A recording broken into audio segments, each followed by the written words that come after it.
Predator योत्सा alien species की प्रजाति हैं। प्रेडेटर अलग अलग ग्रह जाकर हंटिंग करते हैं। इन प्रेडेटर्स को योत्सा शिकारी कहते हैं। एक योत्सा को हंटर साबित होने के लिए अपने से बहुत बड़े जीव का शिकार करना होता है, तब जाकर उसे कबीले में शामिल किया जाएगा और उसे उसका मास्क और गायब होने की शक्ति मिलेगी। कमजोर के लिए इस ग्रह पर कोई जगह नहीं, कमजोर को मार दिया जाता है। ये कहानी एक कमजोर दिखने वाले एक प्रेडेटर की है जिसका नाम डेक है। फिल्म की शुरुआत योत्सा प्राइम नाम के एक अनजान प्लैनेट पर होती है। दो योत्सा भाई डेक और क्वेई दिखाए जाते हैं। वो दोनों बात कर रहे हैं, देखते ही उनकी लड़ाई शुरू हो जाती है। मैदान पर लड़ते हुए दोनों गुम्फा में जा पहुंचते हैं। हम देखते हैं क्वेई इस प्लैनेट का एक बड़ा योद्धा है। क्वेई की हाइट डेक से ज्यादा है, साथ ही डेक का शरीर अन्य योत्सा शिकारियों से कमजोर है। डेक का भाई की इस ग्रह के खूंखार शिकारियों में से एक है, इसलिए क्वेई डेक को गिरा देता है। दरअसल डेक कमजोर होता है। डेक दूसरे योत्सा योद्धाओं के बीच अपनी जगह बनाना चाहता है, अपने और क्वेई के पिता की तरह। वो बाकी योत्सा की तरह गायब होने की शक्ति पाना चाहता है, लेकिन जब तक वो खुद को साबित नहीं करेगा उसे गायब होने की शक्ति नहीं मिलेगी और साथ ही उसे मास्क भी नहीं मिलेगा। लेकिन क्वेई को लगता है कि उसका भाई खुद को एक शिकारी साबित करने के लिए जरूरत से ज्यादा जोर लगा रहा है, लेकिन क्वेई बस उसे शिकार करना सिखाना चाहता है। क्वेई डेक को जेन्ना नाम के बेथ प्लैनेट के बारे में बताता है, जहां एक अजय प्राणी रहता है जिसे कालिस्क कहा जाता है। कालिस्क का शिकार आज तक कोई नहीं कर पाया। डेक मानता है कि अगर वो कालिस्क को मारकर उसकी ट्रॉफी ले आए तो वो सच्चा प्रेडेटर बन जाएगा, लेकिन उसे कालिस्क के बारे में कुछ भी नहीं पता होता। डेक और क्वेई के पिता कबीले के नेता नजोर शिकार से लौटते हैं। क्वेई शीप में से नीचे उतरकर अपने पिता की ओर जाने लगता है। डेक अपने पिता को प्रभावित करना चाहता है। वो खुद को साबित करने के लिए तलवार से हाथ काटता है, लेकिन नजोर क्वेई से पूछता है कि डेक अभी तक जिंदा क्यों है। डेक को उसके छोटे कद और अब तक कोई शिकार ना करने के कारण कबीले का सबसे कमजोर सदस्य माना जाता है। कबीले के नेता नजोर डेक को मारना चाहते हैं। नजोर डेक को जमीन पर बांध देता है। नजोर क्वेई को डेक को मारने का आदेश देता है, लेकिन क्वेई उसकी जगह डेक को आजाद कर देता है और शीप में लॉक कर देता है। क्वेई डेक को शीप में बैठाकर जन्ना भेज देता है। जोर फोर्स करने पर कोई पर हमला करता है और कहता है कि डेक के लिए उसका प्यार कमजोरी की निशानी है। कोई अपने पिता से लड़ता है लेकिन अपना एक हाथ खो देता है, फिर भी वो डेक को उसके रास्ते पर भेज देता है। डेक बेबस होकर देखता रहता है जब शीप उड़ान भरता है और जोर उसके भाई का सिर काट देता है। डेक जेना पर क्रैश लैंड करता है। लैंड करते वक्त उसका शीप को बड़े एस्टेरॉइड्स का सामना करना पड़ता है। एक एक करके पत्थर शीप से टकराने लगते हैं। इससे पहले कि शीप क्रश होता, डेक शीप से अलग हो जाता है। उसका शीप क्रश हो जाता है। वह शीप से दूर जंगल में जा गिरता है। किस्मत से किसी तरह खुद को सलामत पाता है। हमें जेना ग्रह दिखाया जाता है, जहां का ज्यादातर वातावरण जानलेवा और खतरनाक जीवों से भरा हुआ है। डेक अपना आर्मर पहन रहा होता है, लेकिन आने वाले खतरे के बारे में उसे जरा सा भी अंदाजा नहीं था। डेक एक बॉक्स से अपने हथियार निकाल रहा होता है।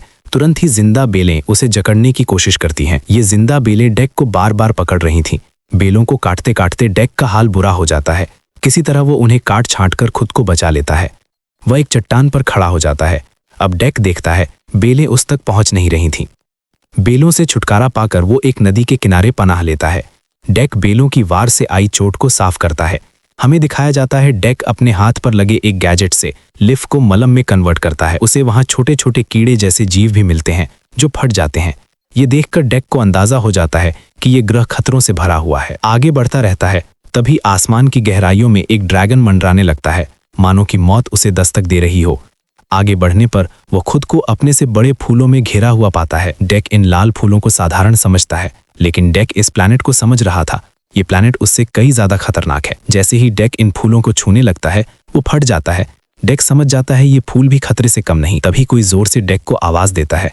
वो आसपास देखता है, उसे घास के सिवाय कोई दिख नहीं दिखता। आगे बढ़ने पर एक चट्टान पर एक लड़की दिखती है जो लकड़ियों में बंधी है और उसकी मुलाकात थिया से होती है, जो वेयरलैंड यूटानी कंपनी द्वारा बनाई गई एक सिंथेटिक रोबोट है जिसके पैर कालिस्क ने काट दिए थे। वह अपनी भाषा बदलती है ताकि डेक उसे समझ सके और उसे चेतावनी देती है कि यहाँ के पौधे कांटे छोड़ते हैं जो लोगों को लकवाग्रस्त कर देते हैं। एक और बड़ा दानव डेक पर हमला करता है और वो पौधों के जहर से लकवाग्रस्त हो जाता है। डेक थिया को अपना एक हथियार फेंक देता है ताकि वो खुद को आजाद कर सके। वो दानव डेक को मारने वाला था, तभी थिया दानव को मार देती है और डेक को एंटीडोट लगाती है। फिर वो बताती है कि उसका उद्देश्य कालिस्क को ढूंढना है। थिया डेक को एक खतरनाक लूना बग के बारे में बताती है जो यहाँ के जंगल में रहता है। उसे पहले से ही योत्जा शिकारियों की जानकारी थी। उसे पता था डेक भी यहाँ कालिस्क के लिए आया है, लेकिन डेक थिया की मदद को कबूल नहीं करता और कहता है योत्जा अकेले शिकार करते हैं। योत्जा किसी की मदद नहीं लेते, लेकिन जब उसे खतरनाक बेलों और ड्रैगन का ख्याल आता है तब वो सोचता है कि इस जंगल में न जाने और कितने खतरे उसका इंतजार कर रहे होंगे। डेक भी समझ जाता है वो अकेले कालिस्क तक पहुंचते पहुंचते ये जंगल उसे खा जाएगा। डेक उसे अपने साथ उठाकर ले जाता है और उसे सिर्फ एक औजार समझता है। रास्ते में डेक थिया को ढोने के लिए एक हार्नेस बनाता है। थिया लगातार सवाल पूछती रहती है, लेकिन डेक उसके किसी भी सवाल का जवाब नहीं देता। थिया बताती है कि वह अपनी जुड़वा सिंथेटिक बहन टेसा के साथ यहाँ आई थी, लेकिन कालिस्क ने उसके ऊपर हमला किया। उसने टेसा और थिया के सभी साथियों को मार दिया। जब वो यहाँ आए थे, टेसा जंगल में स्पेसिमेन कलेक्ट करने जाती थी और थिया लैब में उन स्पेसिमेन को स्टडी करती थी। टेसा और थिया अन्य सिंथेटिक रोबोट की तरह नहीं है, वो बाकी जीवों के फीलिंग्स समझ सकती हैं। थिया ने दूसरे जीवों का अध्ययन करके उनके लिए भावनाएं विकसित कर ली हैं। थिया इस प्लैनेट के बारे में काफी सीख चुकी हैं। डेक और थिया उसी लूनाबग के जाल में फंस जाते हैं जिसका जिक्र थिया ने पहले किया था। डेक लूनाबग से लड़ने लगता है। बड़ी चालाकी से वो लूनाबग उन्हें पकड़कर निगलने लगता है। लूनाबग डेक और थिया को निगलने ही वाला था, तभी उन्हें एक छोटा नीला एलियन बंदर जैसा जीव भी मिलता है जिसकी खाल भेदना नामुमकिन है। वो लूनाबग के मुंह में चला जाता है, जिससे डेक और थिया को वो लूनाबग छोड़ देता है। वो उन्हें लूनाबग से बचाता है। वो जीव उन्हें तेज धार वाली घास के मैदान से सुरक्षित निकालने में मदद करता है और फिर लूनाबग को उसकी मौत की ओर ले जाता है। डेक तलवार से लूनाबग को मौत के घाट उतार देता है। बाद में तीनों कैंप लगाते हैं और वो छोटा जीव, जिसे थिया बड नाम देती है, डेक से घुलने मिलने लगता है। वो डेक पर अपनी सलावा से निशान लगाता है, लेकिन डेक को लगता है कि लगाव और भावनाएं कमजोरी की निशानी है। वो थिया को बताता है कि उसने क्वेई को खो दिया है, लेकिन कैसे ये नहीं बताता। दूसरी ओर टेसा का शरीर वेलैंड यूटानी द्वारा बरामद कर लिया जाता है और उसकी मरम्मत की जाती है। वो मदर को रिपोर्ट करती है कि कालिस्क को ढूंढने का मिशन असफल रहा है और उसे मिशन पूरा करने के लिए वापस जाना होगा। स्कैन के जरिए डेक की पहचान भी हो जाती है और उसे मिशन के लिए खतरा माना जाता है। जब डेक और थिया जागते हैं, वे बड को पीछे छोड़कर आगे बढ़ जाते हैं। थिया चाहती थी बड भी उनके साथ आए, लेकिन डेक कहता है शिकार पर किसी को साथ ले जाना योत्जा नियमों के खिलाफ है। थिया भी डेक की बात मान लेती है। चलते चलते उन्हें थिया की पूरी टीम के अवशेष और उसके पैर मिलते हैं। हम देखते हैं कालिस्क ने पूरे कैंप को तहस नहस किया है। वो टूटे हुए जहाज पर खुद को ठीक करने लगती है और टेसा को अपने कोऑर्डिनेट सेंड करती है। थिया डेक को योत्जा प्राइम पर वापस लौटने की सिफारिश करती है, लेकिन डेक बोलता है वो यहाँ से कालिस्क का सर लेकर ही जाएगा। थिया कहती है कालिस्क को तुम मार नहीं पाओगे, वो तुमसे बहुत ज्यादा विशाल है। डेक कहता है फिर मुझे सम्मान की मौत मरना कबूल है। हम टेसा को देखते हैं जो क्रैश हुए योत्जा के शिप तक पहुंच जाती है।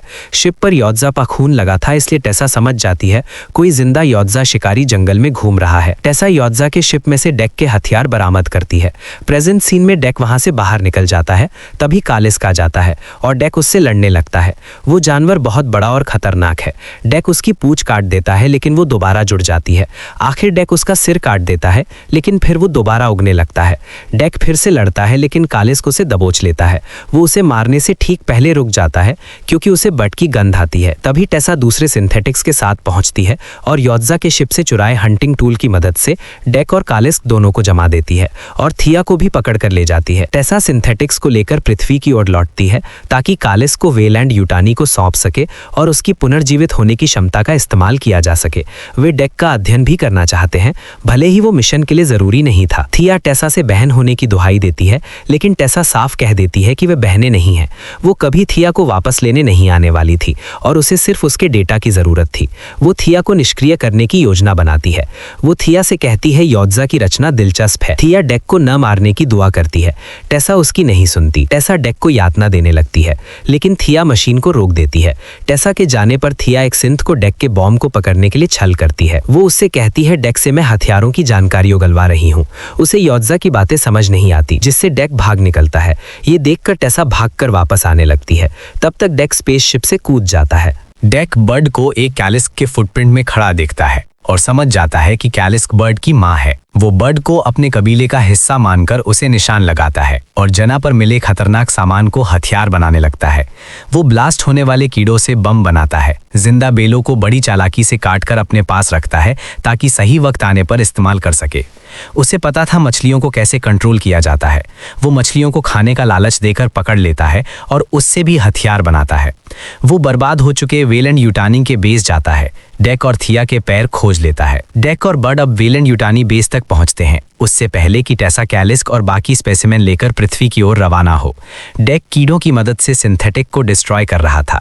वे ज्यादातर सिंथेटिक्स को नष्ट कर देते हैं और थिया को फ्री कर उसके पैर वापस लगा देते हैं। फिर तीनों मिलकर सिंथेटिक्स का सफाया कर देते हैं। टेसा एक मैकेनिकल सूट में आकर हमला करती है।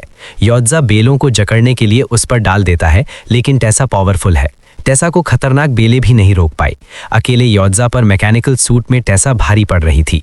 तभी थिया और बड कैलिस्क को आजाद कर देते हैं। कैलिस्क डेक, बड और थिया की मदद से थिया के सूट को चीर देती है।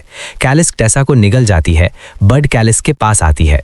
अपने बिछड़े बच्ची को वापस पाकर कैलिस्क उसे गले लगा लेती है, लेकिन मरते समय टेसा अंदर से अपने हथियार एक्टिवेट कर देती है, जिससे कैलिस्क जम जाती है और फट जाती है।